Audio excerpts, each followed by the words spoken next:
Hey everybody, welcome back to another video. Hope you guys been enjoying the content channel as of late. Hopefully you all had a happy holidays, a Merry Christmas, whatever holiday you celebrate. Hopefully you had a good one. If you don't celebrate any, hopefully your day was cool.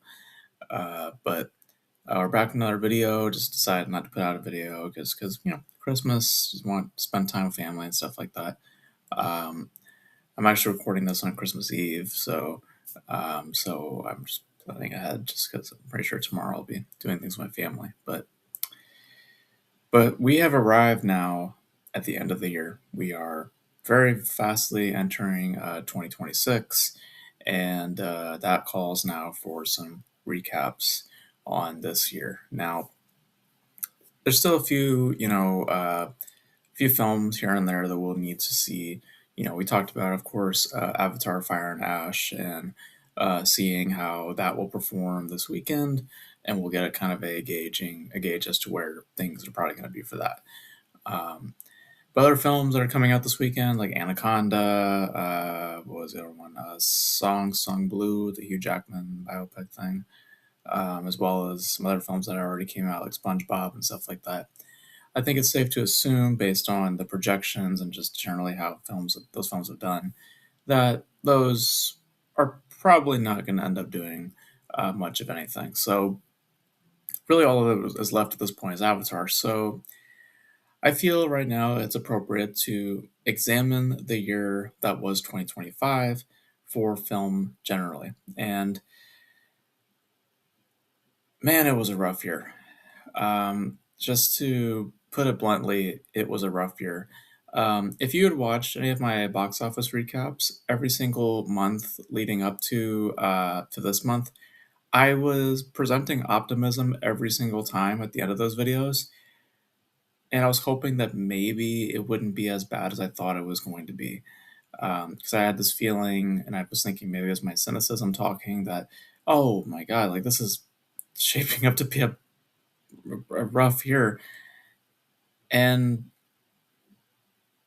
it's it's very unfortunate to be validated in that way because man, it was it rough. More rough than you may think, because we're gonna go through this by studio, and then I'm gonna show you generally how the year went because I actually throughout the entire year, I'm not kidding, throughout the entire year, actually looked at films that came out each weekend, notable films, not every single film, obviously, because that would be impossible to do, but mainly the most noteworthy ones, and took them, looked at their box office, looked at how much money they made, and very recently actually have now been taking into account ticket sales, certain markets, domestic, international, the cuts that are there with theater chains when it comes to distribution, taken all of that into consideration. And I have now, literally before I started recording, have finally gotten my definite list as to what films truly did well this year compared to the ones that didn't do well this year. So we're going to take a look, and we're going to see exactly how 2025 shaped up and why it just ultimately became one of the worst years that I think we've had in a while. So let's look into it. So what you see here is a list of films from each individual studio, comparing box offices from good successes or successes from failures. So we're going to go through this studio by studio. So we're going to start off with the good side, the positives, and then we'll work our way down.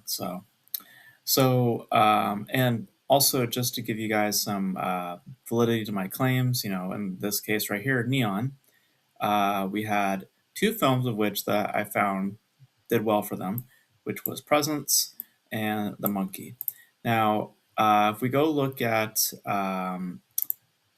this little tab right here, I actually broke this down and did the math here.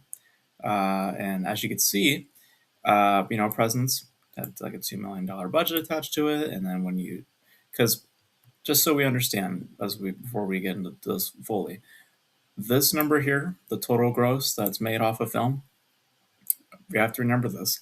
This is not what the studio makes. Okay, they make a fraction of that. The total gross of any film is just a summation of how much the film is generally done, but it's not a reflection of what the studio made off that movie. They make a fragment of that. Okay, because of certain markets that the film plays, there's certain cuts, certain percentages that we have to take into account here. Domestically, it usually is a 50 or 55% cut, as far as I've read when it comes to theaters. International, generally a 40%. Sometimes in certain markets will vary, like China, I think is like a 25% cut on its own. So it's not completely accurate, okay, but it's a summarization of generalization of where these films likely have performed. And in the case of Presence, when you break it all down, and also I'm considering bare minimum, in terms of break even point. So we're just going off of a simple 2 times ratio. And as we move along, I'm also considering films that had, you know, but both, high marketing cost and the budget attached to it, if that information is available. In the case of Presence, we only know what we know about the budget, which was 2 million. So timesing that by two, it's a $4 million thing that they would need to make. Generally, after you look at domestic and international markets and how it did there, the film made about $5 million. So it made the money that it needed to make, and then some. And then you look at a film like The Monkey, which was $11 million, and it was a $22 million break-even point where it needed to hit. Once you break it down, did about $30 to $33 million, made its money back, and then some. So that's how we're. Oh, that's for later. That's how we're framing this, right? Just so we understand. So when it comes to Neon, they had 2 successes under the belt with my book, which was Presence and The Monkey. So now that we understand that, let's now move forward. So let's look at Sony. So Sony had, in my view, when I broke it down, 3 films that did well for them. Those 3 being One of Them Days, Until Dawn, and I Know What You Did Last Summer. And just to show proof to that, because I broke that down, and I mainly looked at films that I had thought were successes, and I broke down the math on that, and so I didn't break down like all, because I have like 150 movies that I have on my I have on my list. So trust me, I didn't go through all of them. Just only the ones I thought were successes and reevaluating them. So in this case, I had all of Sony's. So One of Them Days. So you see here, 14 million, 28 million. Break that down, made about 25.76 million, or as high as 28.37. So made its money back, made the money that it needed to make. And um, I also consider how much it makes in theaters and what it could make up for on streaming. I also consider that as well. So One of Them Days did well. I heard a sequel is apparently in development, so there's that. We have Until Dawn, which I also did broke the math down for. 15 million investment, 30 million is where it would need to hit. Once you break it all down, it's about 23, $24 million. So it would have to make up about $6 million off of streaming. And given the kind of film that it is, a horror film, I think that it probably ended up doing that. So I think that's another one under their belt. And I Know What You Did Last Summer, which I also broke down here. $18 million investment, break even point about 36 million. Once you break it all down, did about 29 to 30 million dollars in theaters, so roughly about 6 million again it needs to do on streaming. Pretty sure it ended up doing that, because streaming, I think about like at best 10, at the most, like the best craziest would be like 15 million. You know, that's where I think. I don't think like larger numbers like 100 million or 200 million, because if that's the case, you'd be putting a lot of these movies on streaming, bypassing distribution completely and just purely making that money off yourself. But we've been through that before with HBO Max strategy way back, back in 2020, not way back, but a few years ago. And that, did not work at all for Warner Brothers. But But there's Sony for you. So those are the three that ended up doing well for them. I'm just gonna move this over here because this is yeah, I don't want to spoil what's happening over here. But all right, let's look at Universal. So Universal ended up having, in my eyes, only two films that generally did well for them. That was Dogman and Black Phone 2. So when we go look at that, because I did the math for that as well, when you look at Dogman, Dogman was a $40 million investment, and break even was at least 80 million. Made about 68 to 77 million dollars in theaters. So generally, it would have to do about maybe 5 or 10 million more on streaming, around that range. I'm pretty sure it ended up doing that just fine. Was Came out the first month of the year, first month of the year, January. I'm pretty sure it ended up doing just fine. Um, and Black Phone 2, if we look at the numbers there, that ended up doing fine on its own in theaters. It had a $30 million investment attached to it, break even point $60 million, break it all down, did about $60 to $64 million in theaters, and then, whatever it does on streaming. So that ended up doing just fine in theaters alone. So it didn't need to rely upon streaming at all. So yeah. So at least that's just my opinion on that. When we get to the other side of the equation, you'll understand what I mean. Now, generally, when it comes to the year, when it comes to just overall amount, right? We're not talking about the highest grossing, because we'll get to that in a second. Sorry, my computer's like glitching out. My apologies. Probably have too many tabs open. But in terms of just amounts for a studio, Warner Brothers actually takes the cake. They had 4 successes under their belt. We had a Minecraft movie, which we talked about also in a video where I broke it down, and didn't completely do what it needed to do in theaters once you broke it down, but ended up making up for it on streaming, hence why it took a little bit for them to announce the sequel. Um, Final Destination Bloodlines ended up doing just fine in theaters. Pretty sure I didn't end up doing the math on that, but I'm pretty sure it ended up doing fine in theaters. Weapons, we know, did great in theaters, and The Conjuring: Last Rites, we also know did well in theaters. So horror was definitely the saving grace for Warner Brothers this year. Horror was their saving grace. Without this, then they would have been in a lot of trouble, especially because of the, if leadership of WB was potentially getting switched up. Now it's definitely going to, because of the Paramount thing. But Paramount merger happening, or not Paramount, fucking hell, Netflix. So we'll get to Paramount in a second, because there's something to say about them. But yeah, WB had the most successes this year. Not the highest grossing, but by just amount of movies that did well for them as a company. Warner Brothers takes the cake on that. Now we have Angel Studios, who they've been an up and coming, becoming a noteworthy type of studio, making their mark. They made their splash a few years ago with Sound of Freedom, and they made a little bit of a splash this year again with The King of Kings, and a little film called Sketch, which I ended up talking about. I didn't really like it too much, but it seems as though that it did well enough. And then, of course, we get to Disney. And as I said, we are still waiting on Fire and Ash to see where that ends up. But as far as Disney is concerned, they have 3 successes. They have, the highest grossing films of the year, with Lilo and Stitch and Zootopia 2, both going off to do $1 billion a piece.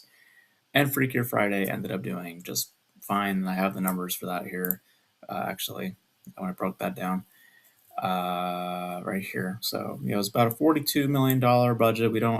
I didn't see any marketing, or at least any marketing solid numbers on that, and so I'm just considering budget on that end. So 84 million is where it would need to go. And once you break it down, at about 70 to $75 million in theaters, so it didn't make up all of what it needed to do in theaters, but I'm pretty sure on streaming on Disney Plus, I'm pretty sure it would have collected what it needed to collect, which was about another 10 or so million. So I think it ended up doing fine once you consider that and considering how it what it would probably need to have done on streaming. So I think that was just fine. Um, so yeah, so Disney takes the cake in terms of highest grossing, but WB takes the cake in terms of how many movies did well for them. Now that they may tie up given how Avatar might perform in the next few weeks, but we'll have to wait and see on that. Then going down the list, A24 actually had a decent year. Two films that they did well, or by just how A24 generally does, because you'll see as we get down, A24 doesn't generally do a whole lot as a company. But they had two films this year that did well for them. They had Materialist, which I believe I have numbers for. Right? I believe I have numbers for. Let me see. Yes, I do. Had a $20 million budget attached to it, so about 40 million needed to do. Break it down, did 46 to 48 million, so did what it needed to do and then some in theaters alone. And then Bring Her Back, which was a horror piece, did about 15 million, $15 million budget, so 30 million is what it needs to do. Break it down, did about 17 to 18 million in theaters. But I think generally by what it is, I think that it will have ended up making up what it needed to do on streaming. So being a horror is a lot more enticing um, to people than anything else. So I think that something like Bring Her Back will have gotten some attention on streaming, especially during the Halloween season. I'm pretty sure it got a little attention. So that's A24 for you. And then the last two companies that we'll mention is Lionsgate and Shudder. Shudder had Good Boy, which we did on my box office recap. We talked about that. Did well, very well actually. Very small budget. I think barely a million on budget, and did something like 3 or so million. So did, or I think like 3 or 4 million or so like that. But generally, once you break it down, it did great. It did great for what it was. And Lionsgate had two pieces that did well for them. They had The Long Walk, which I do have numbers for, at least when I broke it down. Um, it was about 20 million, about 40 million that you need to do. Once you break it down, did about 28 to 30 million. So, after which, it needed to do about 10 million more. So I'm confident that it probably did okay, especially because it was like what, September when it came out, so it wasn't like there wasn't a whole lot going on at the time. So I think that it probably was given some room, to breathe on streaming for a little bit until other films started to take priority. So I think it probably ended up doing okay on streaming. So I will say I'm a little trepidatious about that, but I'm leaning more towards that it probably ended up doing okay. And then The Strangers, Chapter 2, which was the other one, it's very small budgeted. I know it didn't do exactly the numbers that the original film did, or at least Chapter 1 did. But given how small it is, I think it would have recouped its cost probably on streaming. So those are generally the successes that are of 2025. All of what I just mentioned is more than likely, after I broke down the math, that is what generally probably did well in 2025. Not a whole lot. Not a whole lot. A very small amount, actually. And when we get to the other side of the equation, which I'll give you a little preview to right now, you will see that it is very, very telling. Now, I'm not going to go through each and every one of these movies, but we're just going to, basically look through these one by one in terms of studio again. But we'll start off with Lionsgate, and as you can see, compared to the two that ended up doing well for them, we have a good chunk that did not do well for them. And just continues the trend of Lionsgate. We've heard this year that there might be selling themselves off to another company, which I am not surprised by because given last year and just this year, maybe 2023 was for them, it's just been a rough few years for the company. So I'm not surprised at all that they are looking to sell themselves off to somebody else. Um, and it's just more to the point. I mean, just looking at all these projects here, we have Ballerina, of course, which was one of their bigger projects this year. John Wick didn't do all that great. Lots of small things here and there that didn't do great for them. Hurry Up Tomorrow, which I know really didn't do well for them at all. Americana, which didn't do well at all. Um, the other noteworthy one, Now You See Me, Now You Don't, may seem like it did all right, but again, once you break the numbers down, after you consider the ticket sales, percentage cuts, didn't really do all that great. And then most recently, they had The Housemaid, which was another Sydney Sweeney thing, which didn't really perform all that great. So, yeah, was not a great time for Lionsgate, and it has not been a great time for Lionsgate, generally speaking. But this year, again, kind of showing why they're selling themselves off.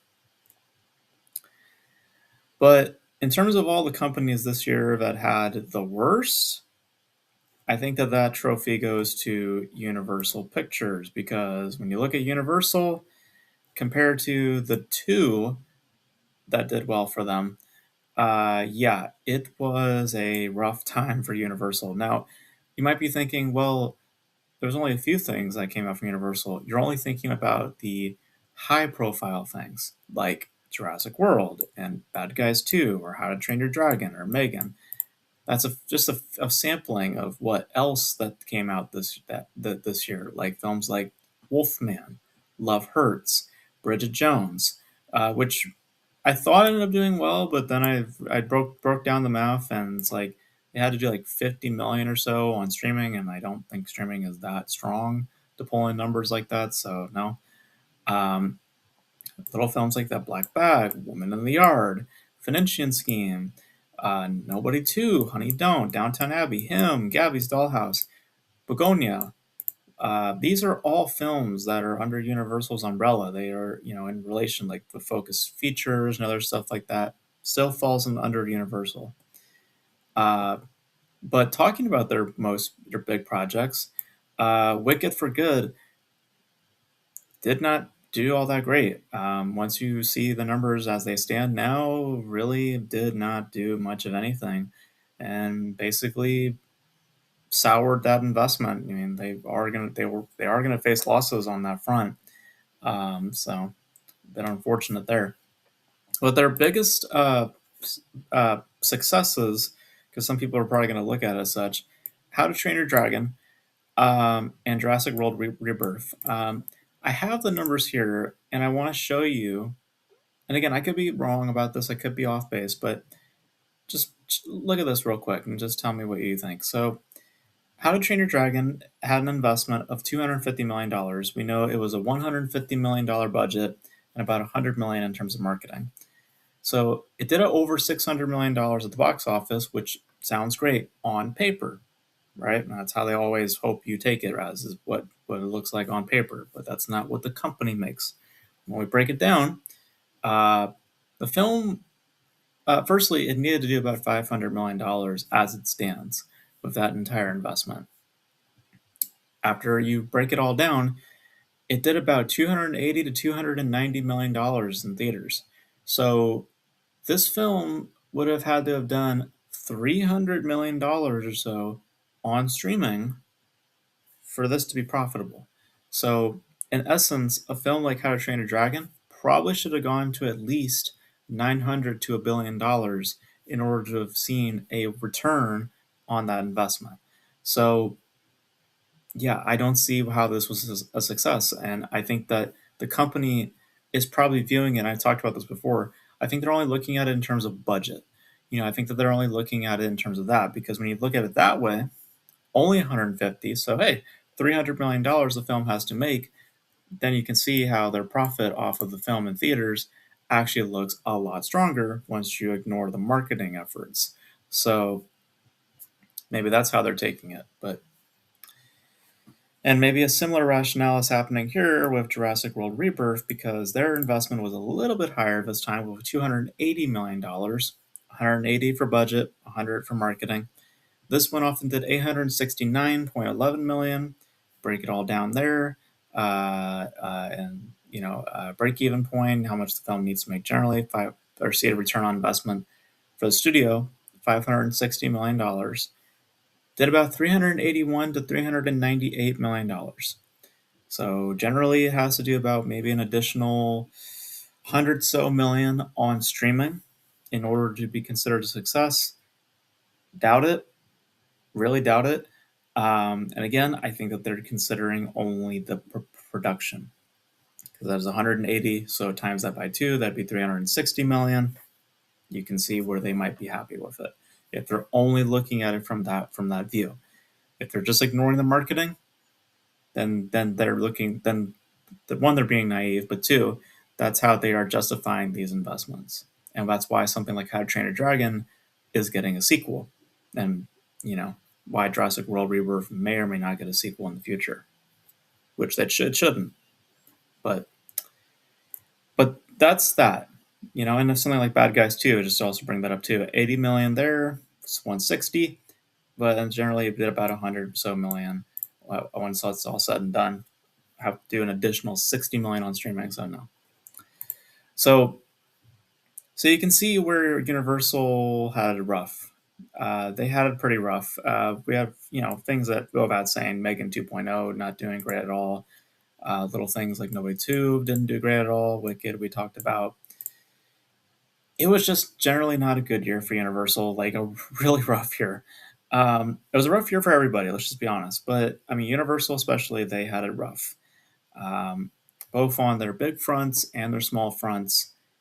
It just wasn't the best. It just was a year of just lots of failure, to put it bluntly. So here we are with Sony, and yeah, once again, just rough, just really really rough. We had three successes that came out from Sony, and here we are with another batch of failures. Um, One of which has not formally come out yet, but I think it's safe to assume, just based on how reviews are and ultimately just where it's tracking, I don't think we're gonna be seeing anything major coming out of Anaconda. I could be wrong, but I'm guessing probably not. Um, but yeah, again, another just bad turn for another company. The one film that you guys might be curious of why I put it on here is 28 Years Later. Let's look at the math on that.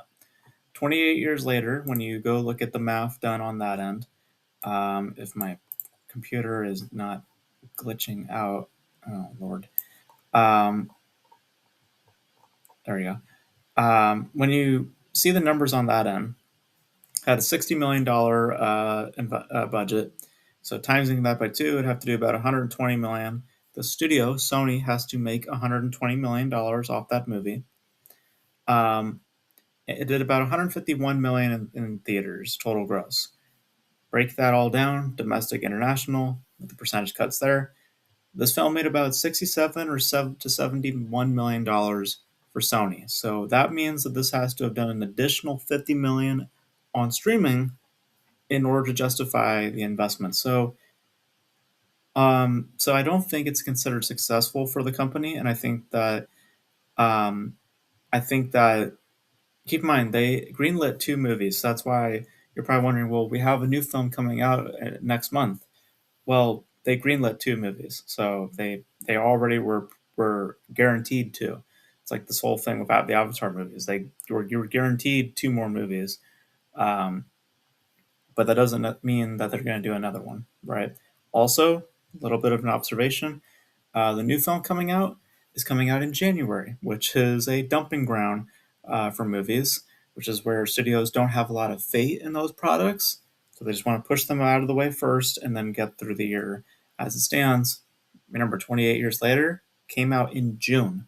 So they were very confident that this film would do a certain number. It didn't. So now they pushed it to January. So that should tell you something. So, um, so yeah, and with Sony, we have a lot of original based content, Caught Stealing, A Big Bold Beautiful Journey, Nuremberg, and then we had little things here and there like Paddington in Peru, which unfortunately didn't do all that great. Karate Kid Legends, which didn't do great, didn't really do all that great. So another company that just did not hit, just did not bring the goods. Uh, and streak continues as we go to Amazon Studios, which had no successes at all in theaters. No successes at all. We had A Working Man, which was the Jason Statham film, which didn't do that great. We had The Accountant 2, which I don't know who the hell was asking for a sequel to The Accountant, but here we are. Didn't do great. We had After the Hunt, which nobody really talked about when it came out, and nobody got really a chance to see because I don't think it really got a wide release. Um, and then Sarah's Oil, which was a small thing with Zachary Levi, which got no attention whatsoever. So, but don't worry. Remember, Amazon always states that it's not how it does in theaters; it's how it does on streaming. So remember that.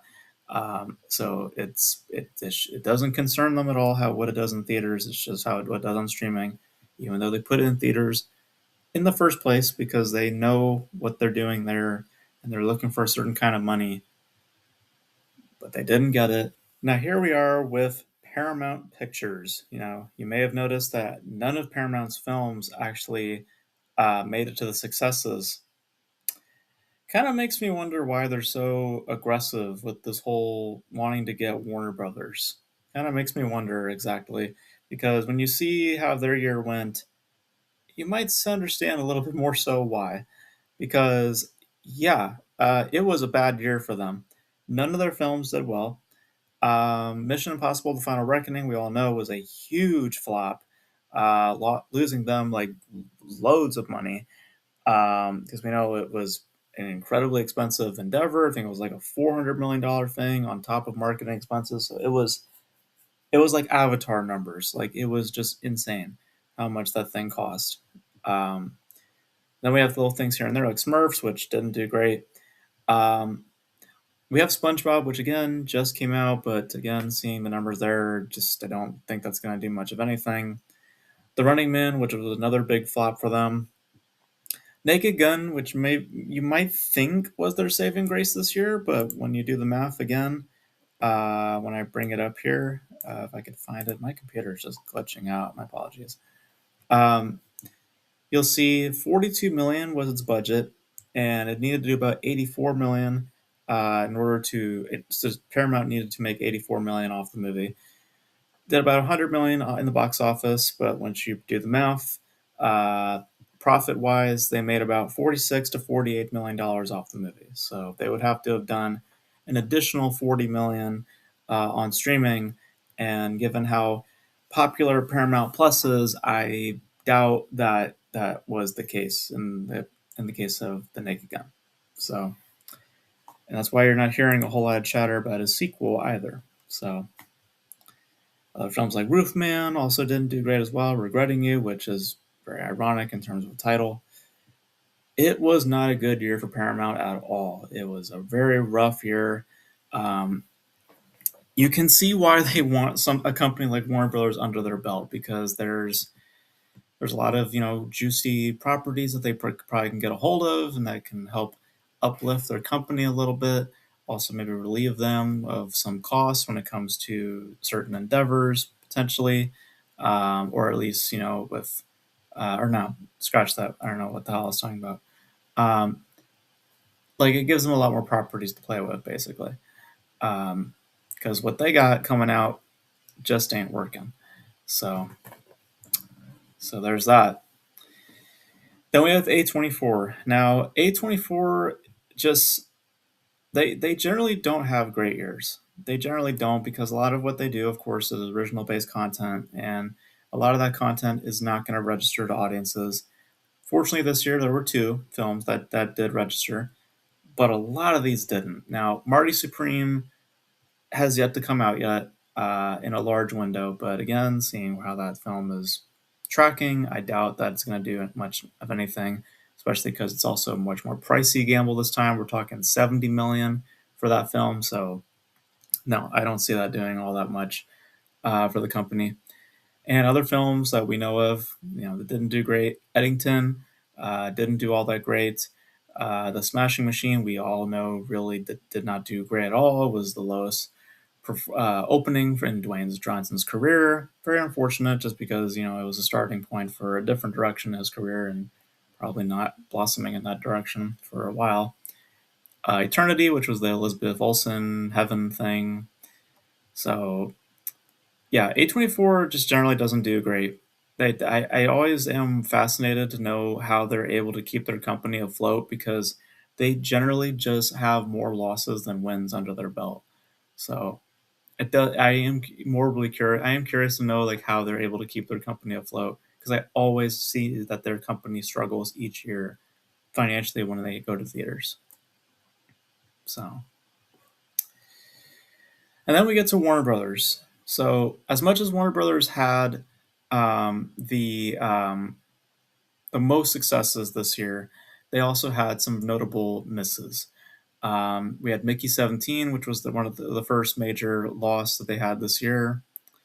Then we had Sinners. Now, you guys may be thinking that Sinners did well, didn't it? Well, when you look at the math, once I break it down again, um, once my computer loads, um, you'll see that it actually didn't do all that great. Now, we're only considering the budget here. Now, I know that marketing was involved in this. I know that they marketed this a little bit. I heard like reports like 50, 60 million. So let's just say that it was about 50 million. So on top of that, maybe it was 150. So timesing that by two would be 300 million. In terms of how it did in theaters, 175 to 189 million was made off that movie for Warner Brothers. So it would have to have done about an additional 100 million on streaming in order to be considered a success. And I don't think that that was the case. I don't think so. Now, just strictly talking about the budget, it ended up doing just fine. But when you consider how it probably did on streaming as well, yeah, it and that on that front, sure.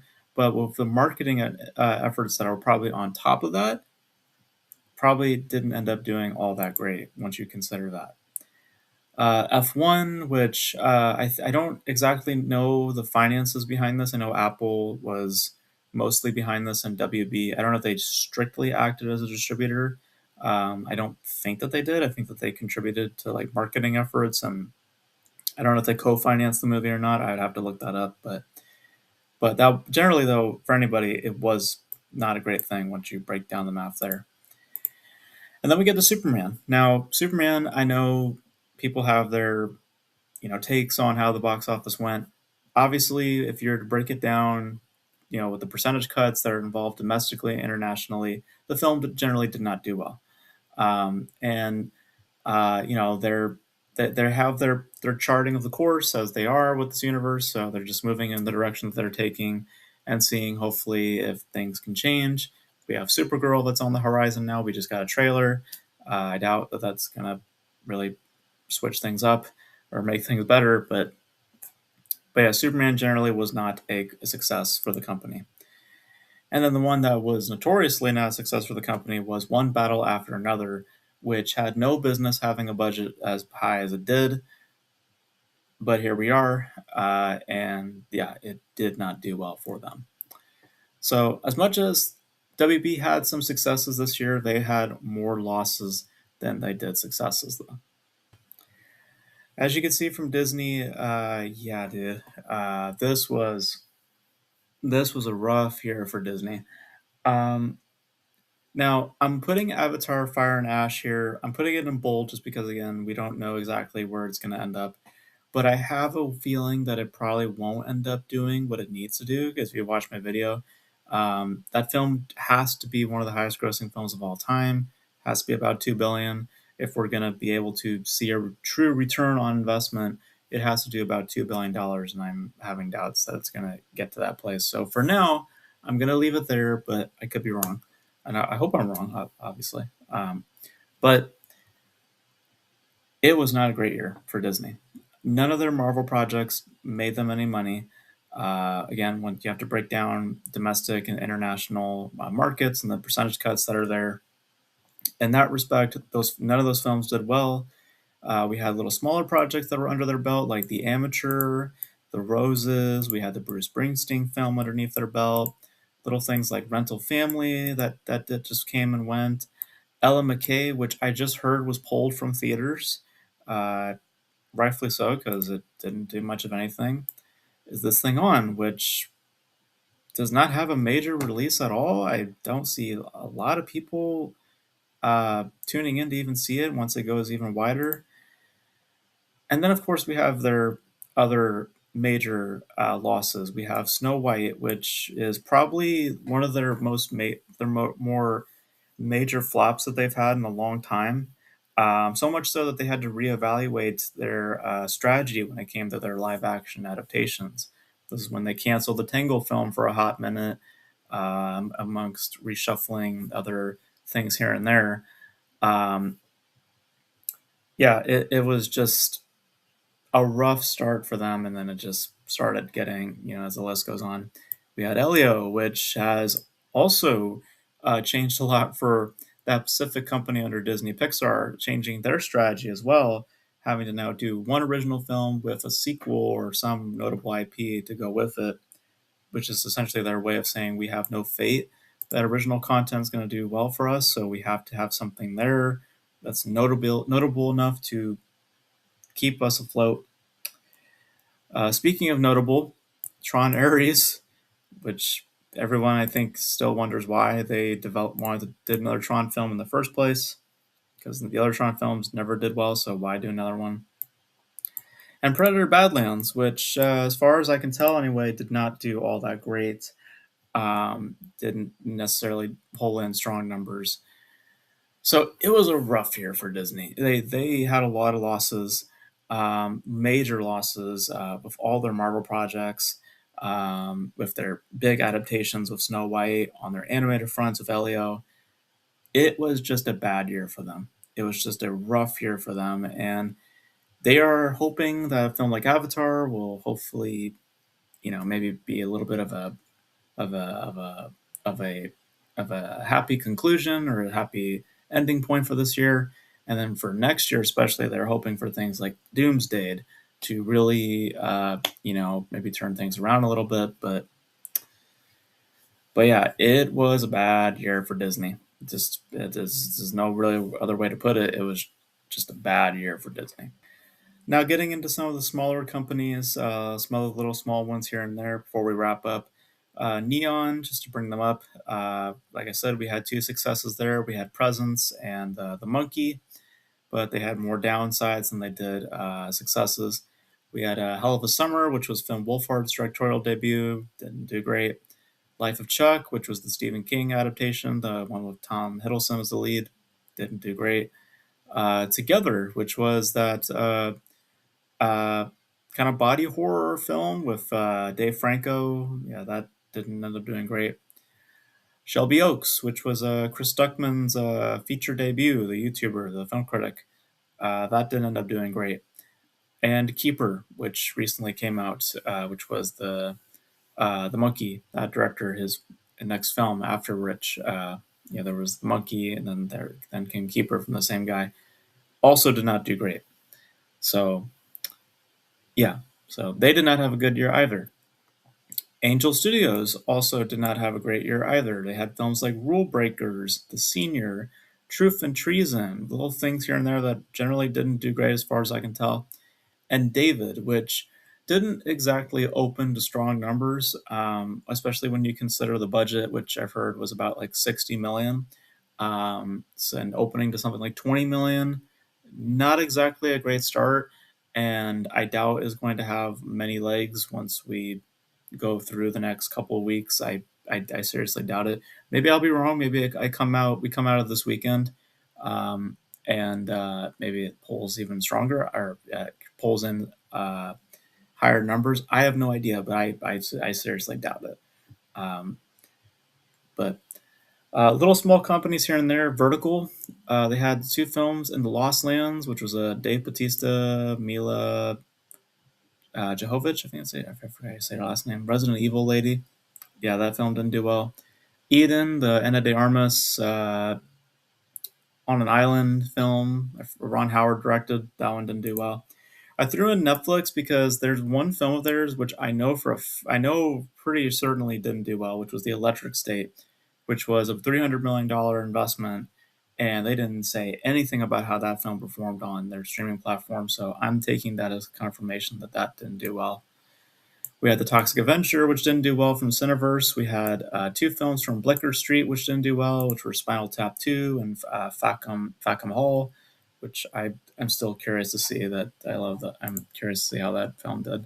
I heard it wasn't particularly great, but then we have Catch Up Entertainment, which had The Day the Earth Blew Up. Now, funny enough, they're on the ones who now have the Coyote versus Acme film, so kind of funny how they got a hold of that.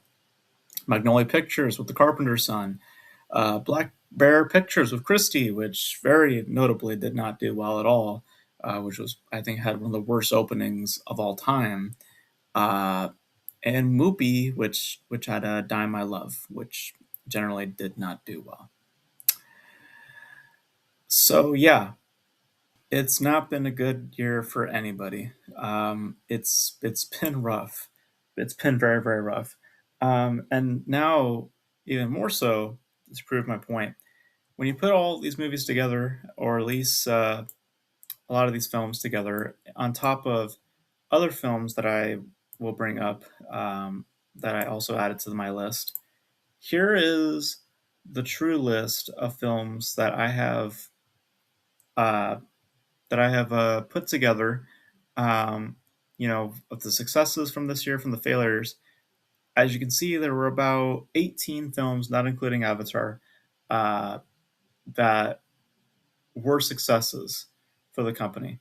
And I just realized one thing. I forgot to put in one other notable film from Universal, which was Five Nights at Freddy's 2.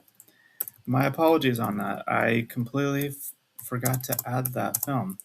I'm going to do this live just so you guys know that I did not forget about it. So there we go. So almost forgot about that. So, but yes, back to this. So there was about 18 films this year that I believe that did well, for just generally speaking, compared to how many that didn't do well this year.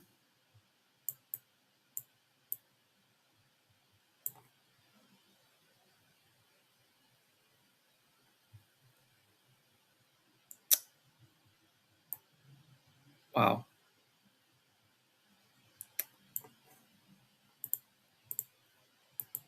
Wow.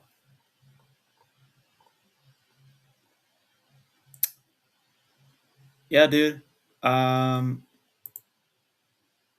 this this has been rough. This has been a rough year.